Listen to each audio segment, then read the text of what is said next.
BTech, BBA మరియు MBA కోర్సులు 15+ years experience ఫ్యాకల్టీతో పాటు placement guarantee. Kishkinda University, Ballari. నమస్తే రమగారు. నమస్తే జయ. రమగారు, దెయ్యం కథ ఒకటి చెప్పండి. చాలా రోజులైంది కదా. అవును. సరే చెప్పు. ఒక పల్లెటూరులోనట ఓ వీరయ్య మంగమ్మ అని భార్యాభర్త ఉండేవాడు.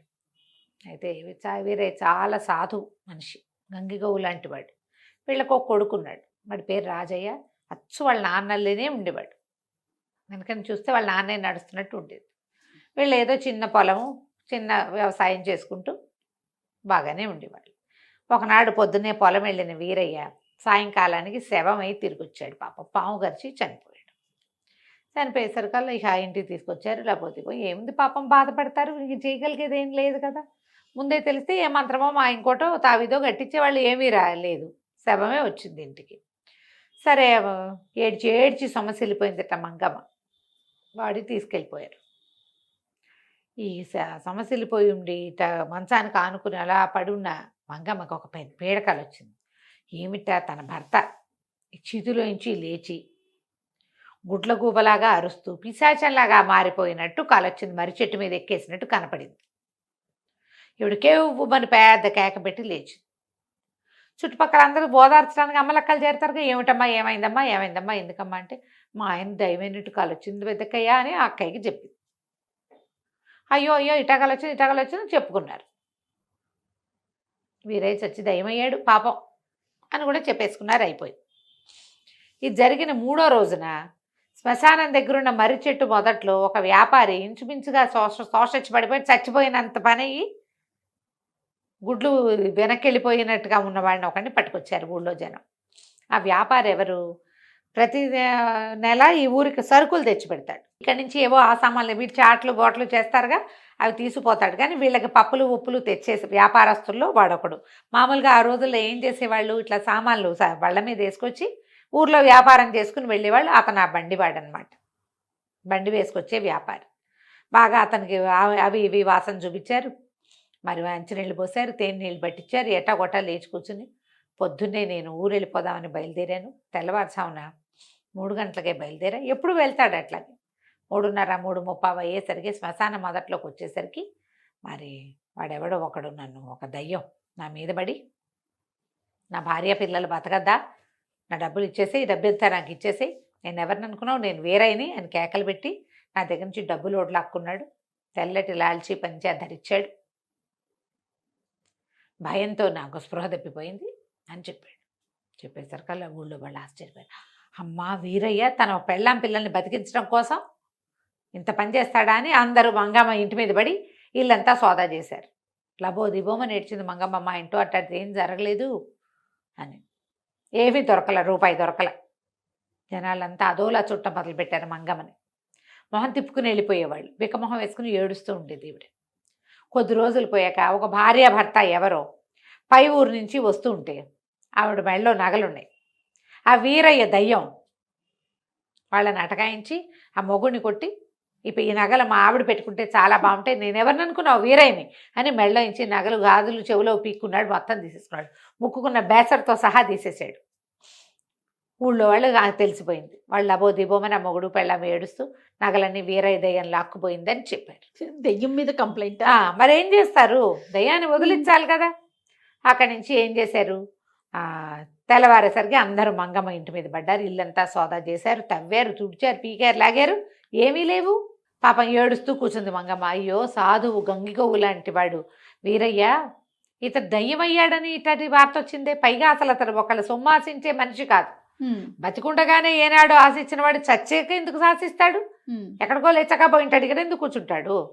ఇక చాలా దుఃఖపడి ఏమనుకుంది, ఆ మొగుడు పెళ్ళ వీళ్ళు అన్నారు, పెళ్ళ మీ ఇద్దరు ఈ ఊరు ఖాళీ చేసి వెళ్ళిపోండి, మీకోసం నీ మొగుడు దయ్యమయ్యి ఇట్లా ఊళ్ళో జనాలందరినీ పీడిస్తున్నాడని తెగ తిట్టిపోశారు. ఈవిడనుకుంది, అర్ధరాత్రి వెళ్ళి మొగుడు దయ్యం కనపడుతుందేమో వాడితోటి మాట్లాడదాం, ఇట్లాంటి పని చేయబాక, నువ్వేమీ ఇవ్వక్కర్లేదు, నేను పిల్లాడు ఎట్టగొట్ట బతుకుతాము, ఇట్లా ఊళ్ళ నుంచి వెళ్ళగొట్ట ఎలాగా చేయబాక అని చెబుదామనుకుంది. అర్ధరాత్రి చిన్న లాంతర్ పుచ్చుకుని వెళ్ళింది.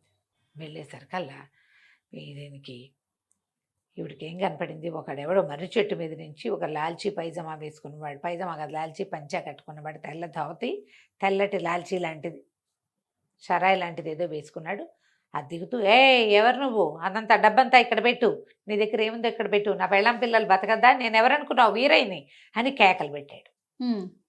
తెల్లబోయింది, ఈ గొంతు వీరయ్యది కాదే, పైగా ఈనాడు అతను ఇట్లా షరాయిలవి వేసుకున్నవాడు కాదు, ఎవడో నా భర్త పేరు పాడు చేసేస్తున్నాడని అర్థమైంది.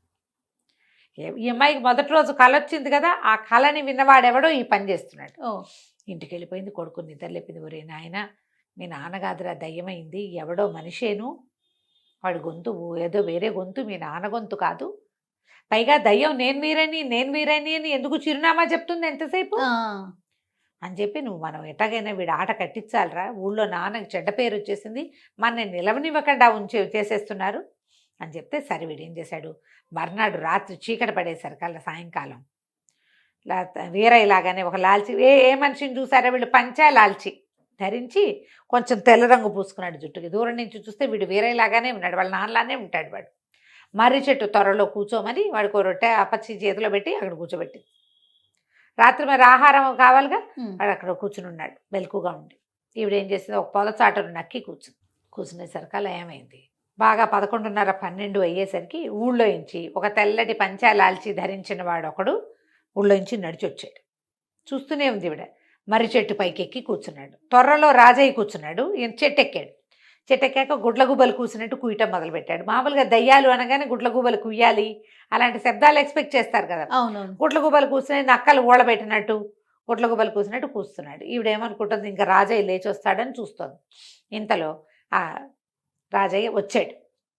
వచ్చి, ఎవడరా నువ్వు, నా పేరు పాడు చేస్తావా, అసలు నేనెవరనుకున్నావు, నేను వీరయ్య గొంతు వినపడుతోంది. కొడుకు గొంతు ఇంచుమించుగా తమ భర్త గొంతులాగానే ఉంటుంది, వాడు కొంచెం గంభీరంగా మాట్లాడేసరికి ఆయనే మాట్లాడుతున్న ఫీలింగ్ కూడా వస్తుంది వీడికి.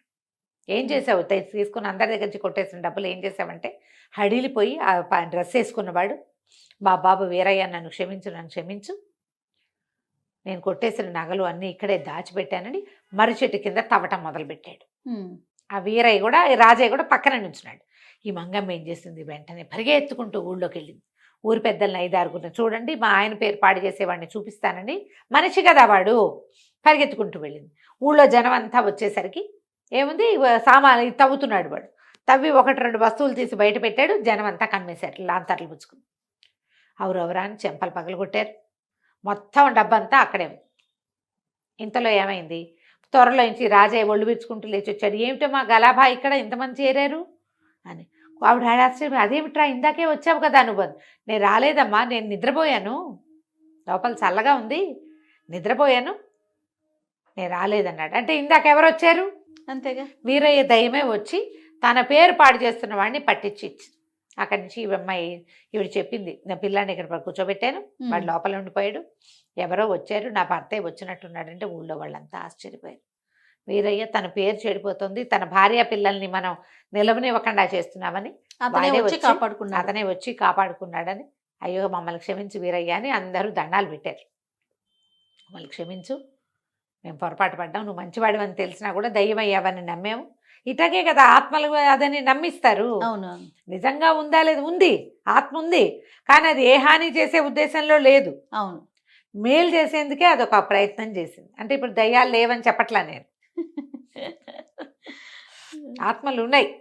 వీరయ్య ఆత్మే వచ్చింది అక్కడికి, వచ్చి ఈ దొంగని పట్టించింది. ఆ తర్వాత ఇంకా ఊరు వాళ్ళు ఎప్పుడూ అలాంటివి నమ్మకంగా ఉన్నారు. ఎవరి వస్తువులు వాళ్ళకి ఇప్పించి ఈ మంగమ్మకి రాజయ్యకి క్షమాపణలు చెప్పి, మీరు ఈ ఊళ్ళోనే ఉండండి అని చెప్పి మేమందరం చేతనాన్ని సాయం చేసి, పిల్లాడు కొంచెం పెద్దవాడయ్యి బాగా సంపాదించుకునేలాగా చేస్తామని ఊళ్ళో వాళ్ళంతా సాయం చేసి వాళ్ళని పైకి ఎక్కించారు.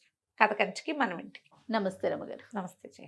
సుమన్ టీవీలో మీ పర్సనల్ అండ్ బిజినెస్ ప్రమోషన్స్ కోసం కింది నెంబర్కి కాంటాక్ట్ చేయండి.